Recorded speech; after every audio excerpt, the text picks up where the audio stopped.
இவரு தாங்க எங்க அண்ணன். எங்க அண்ணன் 4 நாள் லீவ் போட்டு இன்னைக்குதான் காலேஜ் வந்திருக்காரு. பாடுறா எத்தனை நாள் லீவ் போட்டு நீயே சொல்லு. எத்தனை நாள் லீவ் போட்டு தெரியலையா? ஸ்டார்டிங்ல 4 நாள். அதுக்கு முன்னாடி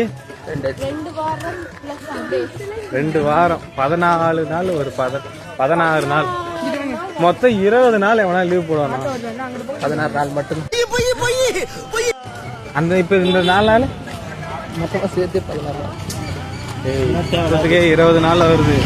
அது ஒரு 2 வாரம் 2 நாள். இது ஒரு 2 வாரம் 10 நாள் 25 நாள். அதுக்கப்புறம் சண்டே மண்டேவும் டியூஸ்டேவும் வரல. எந்த நாள் செய்வாங்கன்னா 12 நாள். சரி வெள்ளி திங்கள் செவ்வாய் புதன் 16 நாள். இதை எப்படி அம்மா